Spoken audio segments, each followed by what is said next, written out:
Bapak Ibu sekalian yang dirahmati Allah, kita sebagai hamba Allah punya tugas diciptakan oleh Allah di dunia ini kangge napa? Untuk beribadah kepada Allah Subhanahu wa taala. Wa ma khalaqtul jinna wal insa illa liya'budun, dan tidaklah diciptakan jin dan manusia ini kecuali untuk napa? Beribadah kepada Allah Subhanahu wa taala. Ketika kita diberi tugas beribadah kepada Allah, kita harus tahu cara mendekatkan diri kepada Allah Subhanahu wa taala. Kita lek mendekatkan diri kepada Allah, Allah tambah seneng nama mboten? Tambah seneng, ya. Terus bagaimana cara mendekatkan diri kepada Allah Subhanahu wa taala? Yang pertama adalah dengan cara sholat dengan khusyuk. Sholat dengan khusyuk ini bisa kita latih insyaallah. Walaupun kadang kita sholat itu eling macam-macam. Barang hilang ketika sholat eling, barang ketelesut ketika sholat eling.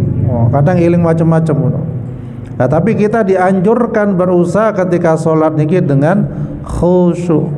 Minimal kita niku semerap tahu arti yang dibaca di dalam sholat. Surat Al-Fatihah tahu artinya.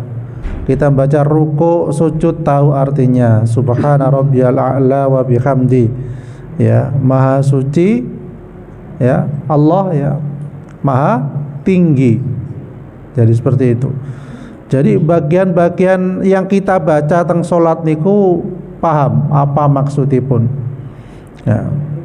Jadi kita dianjurkan untuk mendekatkan diri kepada Allah yang pertama napa wau? Salat dengan khusyuk. Ya. Salat dengan khusyuk bisa kita lakukan dilatih tengah malam. Ya, terutama salat 5 waktu sing kang penting.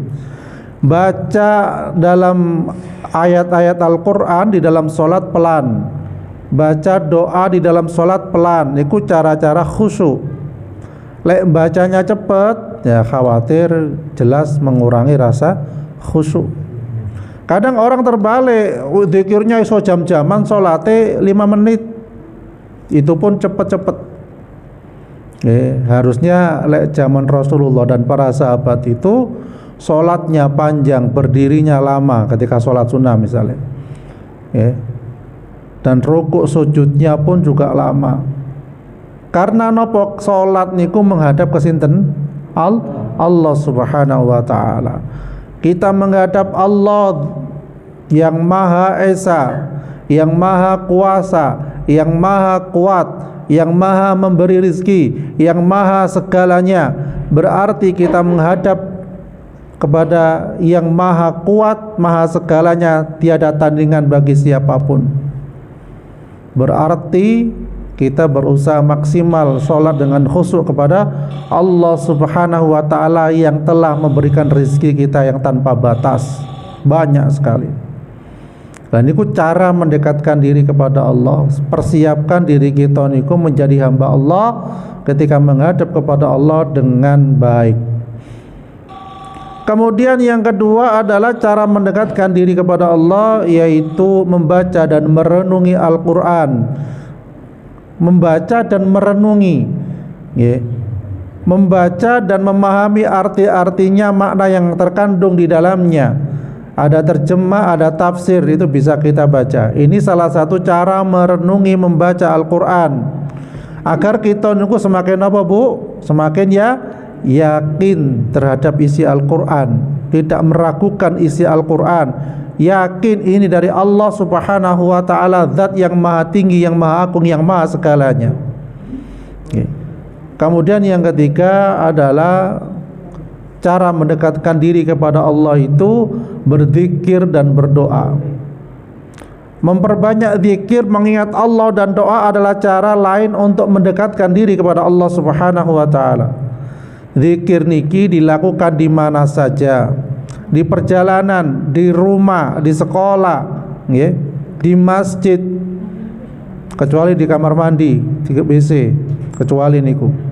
Subhanallah, alhamdulillah, Allahu akbar.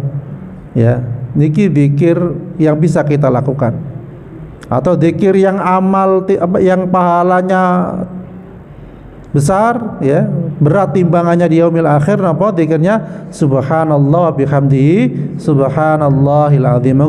Subhanallah wa bihamdihi subhanallahil azim. Subhanallah wa bihamdihi subhanallahil azim. Subhanallah wa bihamdihi subhanallahil azim. Subhanallah wa bihamdihi subhanallah azim. Subhanallah wa bihamdihi subhanallahil azim. Subhanallah wa bihamdihi subhanallahil azim. Subhanallah wa bihamdihi subhanallahil azim. Subhanallah wa bihamdihi subhanallahil azim. Lah niki bisa kita baca berulang-ulang berkali-kali, okay, sambil masak, sambil duduk, sambil berbaring, mau tidur dan lain sebagainya. Kemudian yang keempat, cara mendekatkan diri kepada Allah napa? Yaitu puasa sunnah. Nggih. Insyaallah ibu-ibu, bapak-bapak rutin nggih sampun nggih. Senin Kamis nggih terutama, atau puasa 3 hari dalam sebulan. Namanya puasa Ayyamul Bid, atau puasa Daud, sehari puasa sehari tidak. Wonten sing saged nggih? Oh alhamdulillah. Senin Kamis saged, ya, puasa Daud nggih saged, ya. Niku paling kata niku puasa Daud nggih, mboten angsal puasa wisol terus-terusan, mboten angsal kecuali Ramadan nggih. Kemudian selanjutnya yang kelima adalah cara mendekatkan diri kepada Allah dengan cara sedekah dan amal kebaikan. Jadi memberikan sedekah dan melakukan kebaikan kepada orang lain adalah cara untuk mendekatkan diri kepada Allah. Ketika hati sumpek, ya mungkin ngaji wis, sholat wis, kok tasik sumpek, ya berarti mungkin kurang sedekah. Ya, sedekah ini sesuai dengan kemampuan kita yang sering kita bahas. Ya. Jadi banyak ya para sahabat ya dahulu, ya ketika mereka sedih, mereka melakukan sedekah. Itu salah satu nih pun. Kemudian yang keenam adalah cara mendekatkan diri kepada Allah, mempelajari dan mengamalkan ilmu agama. Mempelajari, jadi tidak ada putusnya kita niku belajar ilmu.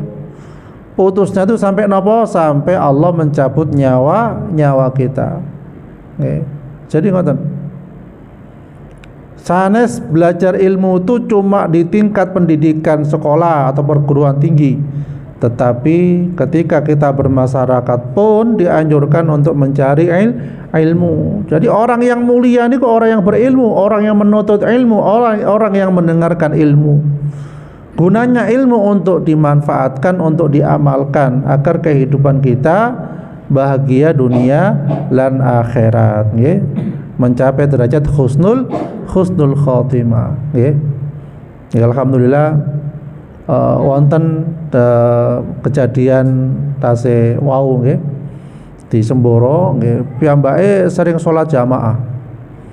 Nggih, sering gowes sampai Jember, kadang usia pun 70-an lebih. Bisa jenengan anu nggih, lebih sebut jenengan nggih.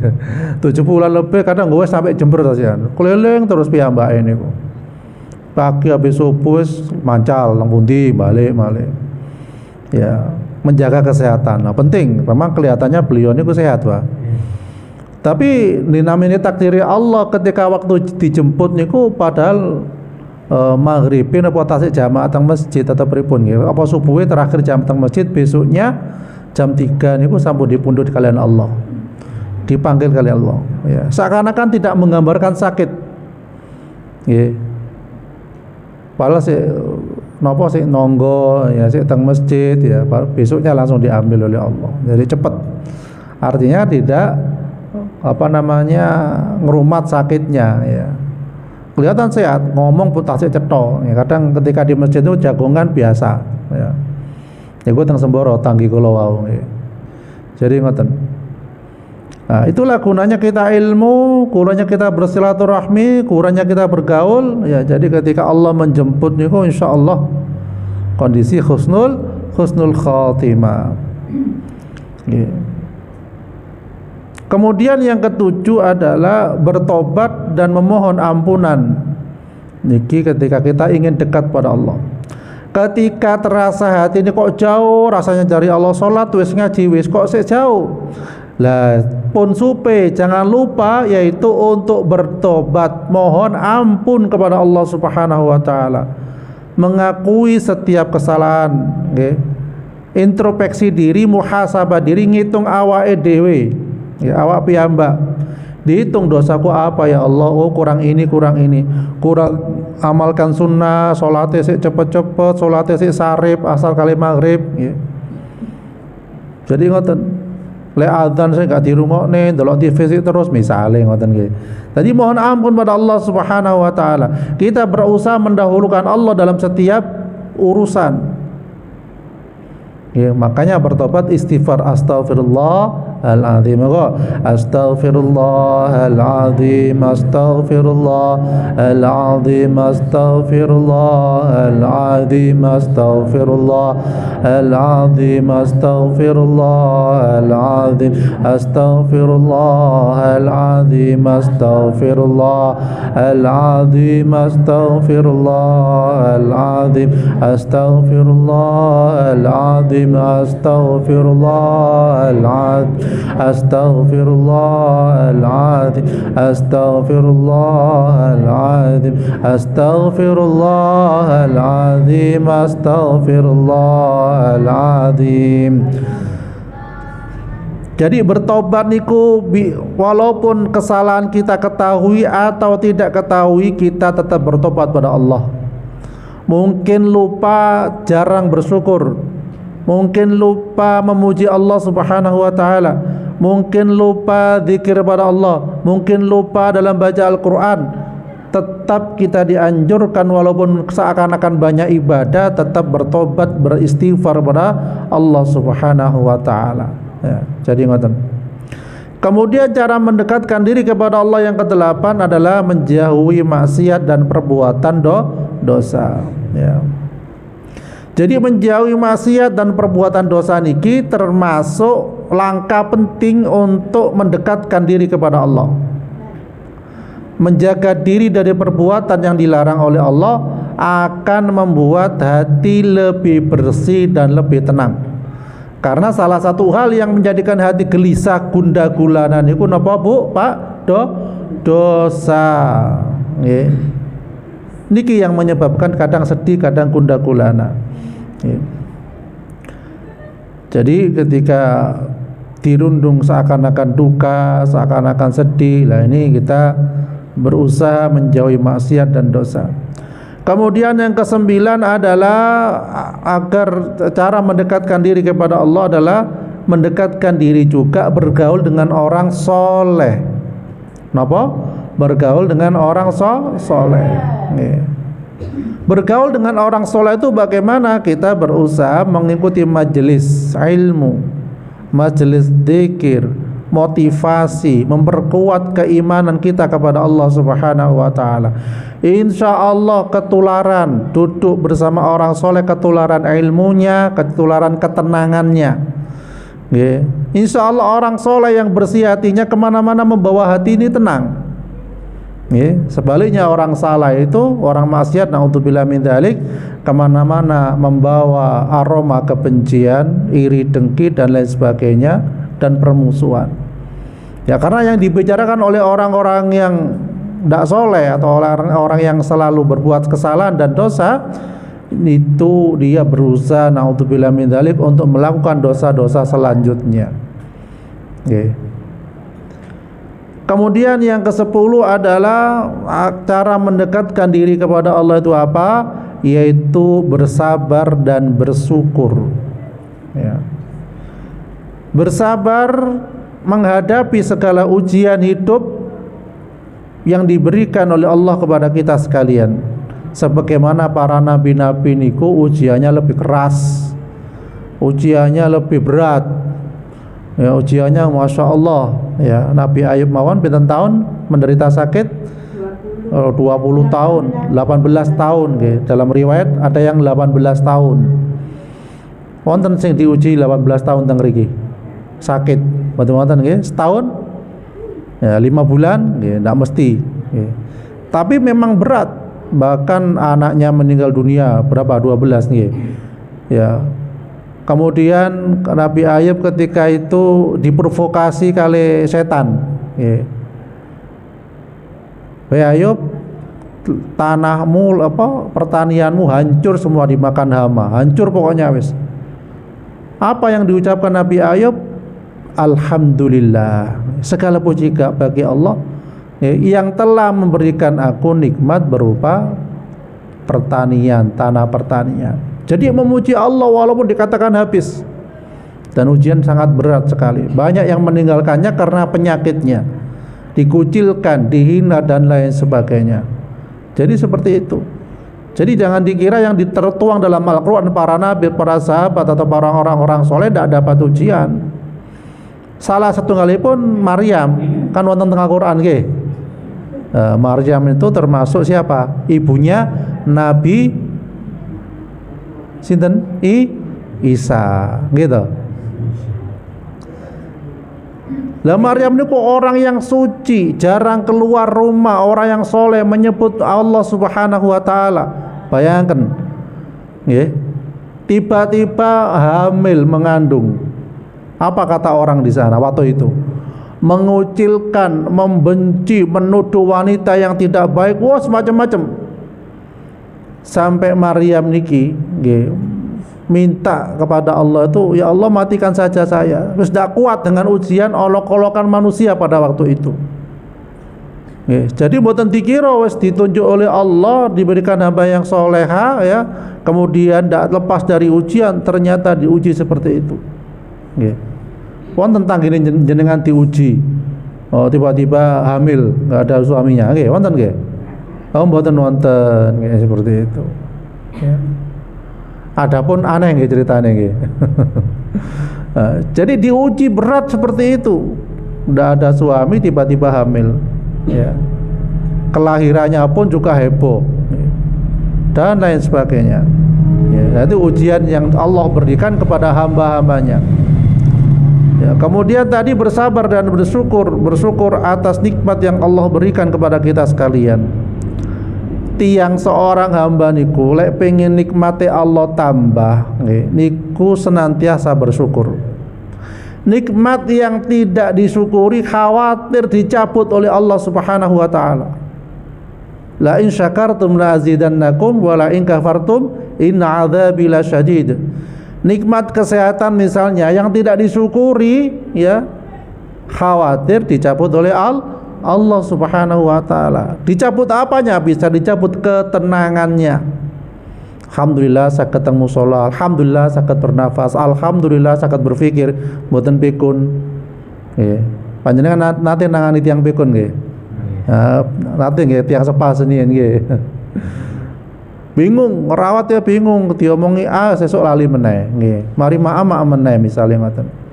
Jadi kita bersyukur diparingi oleh Allah tasih emut, masih ingat jalan, masih ingat cerita-cerita yang lalu, masih ingat sholat nggih. Masih ingat puasa, bisa berpuasa. Jadi ngoten. Ini rasa syukur ini kita selalu haturkan kepada Allah Subhanahu wa taala. Karena saya lihat terus di media itu hampir banyak orang-orang yang sudah sepuh yang terlantar, ya rambutnya gimbal. Ternyata tiang ngoten niku sing tidur di emperan niku ketika diciduk ibaratnya diambil, dibersihkan, didusi, diopeni, dimasukkan ke dalam panti asuhan untuk lansia, dan alhamdulillah ternyata purun sholat Pak Bu. Nggih. Purun sholat, dikasih makan, dikasih masya Allah. Lah niki bisa jadi menjadi tanggung jawab kita bersama. Dan kita bersyukur ada panti asuhan yang bisa mengelola seperti itu sampai husnul khotimah. Jadi ngoten. Bapak Ibu sekalian dirahmati Allah Subhanahu wa taala. Jadi itu tadi adalah cara mendekatkan diri kepada Allah Subhanahu wa taala. Kemudian juga bisa dilakukan menjaga lingkungan dan makhluk hidup niki termasuk cara mendekatkan diri kepada Allah Subhanahu wa taala. Nggih, Bapak Ibu, tumbuhan zaman Senin panjenengan nggih, zaman lalu dengan tumbuhan zaman sekarang niku lebih banyak pundi? Zaman lalu nggih, Pak nggih. Nggih, Bu nggih. Tengah jeneng jenengan Senin kan pohonnya kan besar-besar nggih. Pohon klopo nggih wonten. Pohon malih nongko nggih, buah-buahan banyak nggih. Seiring dengan perkembangan zaman, perkembangan waktu, banyak ditebang napa mboten? Banyak ditebang, tapi bersyukur teng mriki tasih kathah nggih. Itu salah satu bentuk menjaga lingkungan, mengurangi panasnya bumi ini dengan menjaga lingkungan dengan menanam pohon. Kalau ningali teng konten-konten nggih, alhamdulillah konten yang mendidik itu insyaallah berpahala. Jadi tiang niki ngriyane celak hutan, dekat dengan hutan. Untuk supaya hewan-hewan yang di hutan itu nggak kelaparan, dia menanam pisang, menanam telo, nggih, menanam singkong dan lain-lain sebagainya. Nggih. Supaya apa? Dia berharap nanti hewan itu makan itu, buatan kelaparan. Lah niku termasuk menjaga lingkungan hidup. Lah terus bagaimana? Apakah seorang yang ngasih makan hewan itu dapat pahala? Pernah hal seperti ini ada yang menanyakan kepada Rasulullah Sallallahu Alaihi Wasallam. Apa kata Rasulullah? Ya, selama engkau ngasih makan pada perut yang basah itu berpahala. Jadi apapun itu ketika kita tujuannya ngasih makan walaupun pada kucing, wonten kucing ngriki nggih. Nggih wonten. Nah, niku dapat pahala. Nggih, selama kita ngasih makan yang basah dapat pahala, apalagi ngasih makan manusia. Lah pun siapa nggih teng Jawi kata sih. Oh, tambah kata pahala. Nah nggih, pokoknya maem ditelasaken nggih. Diukur dhewe. Porsine panjenengan sak pinten, nggih sak piring nggih sak piring nggih. Setengah piring nggih setengah piring. Jangan sampai koyo saking enak gitu ngambil kata tapi gak entek nggih. Kadang kata kasus ngoten niku koyo yo tetapi ketika dimakan kok wis wareg. Nah, jadi ngoten. Jadi terukur supados berkah mboten mubadir. Lek mboten telas nggih jenengan bungkus beto teng griya mangke dimak malih ngoten. Pun dibuang eman. Lah niki menjaga makhluk lingkungan hidup ini termasuk cara mendekatkan diri kepada Allah Subhanahu wa taala. Terjadinya banjir, kerusakan, tanah longsor niku karena napa? Perbuatan manusia. Nggih. Jadi oleh karena itu kita berusaha menanamkan kepada anak cucu kita napa untuk selalu menjaga lingkungan, nggih. Mbah-mbah nggih, walaupun sakniki nanam klopo mboten masalah. Nggih, sakniki nanam kurma mboten masalah. Nah, saged nanam kurma nggih. Nah, gampang. Caranipun nanam kurma jenengan lek enggak ada biji kurma niku dikeringkan, habis dikeringkan dimasukkan ke dalam gelas, diisi air panas, setiap malam diganti air panasnya selama 7 hari. Nggih, diisi malih dibuang, besoknya dibuang selama 7 hari. Setelah itu disemai, nggih diparingi kapas atau kain, insyaallah nanti keluar bijinya tunasnya. Nah, kalau nate menjalankan ngoten niku. Berbuah apa ndak? Oh, terserah apa pada Allah sudah. Alhamdulillah teng musala wonten 2 nggih. Tunggal nggih. Oh, nggih. Mugi-mugi saged berbuah kelak nggih, masyaallah. Bisa bermanfaat. Nggih. Bapak Ibu sekalian dirahmati Allah, insyaallah ngoten nggih. Jadi apa wau yang pertama cara mendekatkan diri pada Allah? Salat dengan khusyuk. Yang kedua napa? Membaca dan merenungi Al-Qur'an. Yang ketiga berzikir dan berdoa. Yang keempat napa? Puasa sunnah. Yang kelima sedekah dan amal kebaikan. Yang keenam mempelajari dan mengamalkan ilmu agama. Yang ketujuh apa? Bertobat dan mohon ampunan. Yang kedelapan menjauhi maksiat dan perbuatan dosa. Yang sembilan bergaul dengan orang soleh. Yang kesepuluh bersabar dan bersyukur. Yang kesebelas menjaga lingkungan dan makhluk hidup. Ya, ini saged disinau malih lek dicatet nggih Bu nggih umur nggih. Nggih mugi-mugi ilmu niki yang kita pelajari bersama berkah, bermanfaat, membawa kita mendekatkan diri kepada Allah, bahagia dunia akhirat. A'udzubillahi minasyaitonirrajim. Bismillahirrahmanirrahim. Alhamdulillahirabbil alamin. قل اللهم مالك الملك تؤتي الملك من تشاء وتنزع الملك ممن تشاء وتعز من تشاء وتذل من تشاء بيدك الخير إنك على كل شيء قدير تولج الليل في النهار وتولج النهار في الليل وتخرج الحي من الميت وتخرج الميت من الحي وترزق من تشاء بغير حساب اللهم إنك تعلم أن هذه القلوب قد استمعت على محبتك والتقت على طاعتك وتوحدت على دعوتك وتعهدت على نصرة شريعتك ووثق اللهم رابطتها وادم داواتها سبلها واملأها بنورك الذي لا يخبو واشرح صدورها بفيض الإيمان بك وجميل التوكل عليك وأحيها بمعرفتك وأمت على الشهادة في سبيلك إنك نعم المولى ونعم النصير ربنا آتنا في الدنيا حسنة وفي الآخرة حسنة وقنا عذاب النار وصلى الله على محمد وعلى آله وصحبه وسلم والحمد لله رب العالمين آمين سبحانك اللهم بحمدك أشهد أن لا إله إلا أنت أستغفرك وأتوب إليك السلام عليكم ورحمة الله وبركاته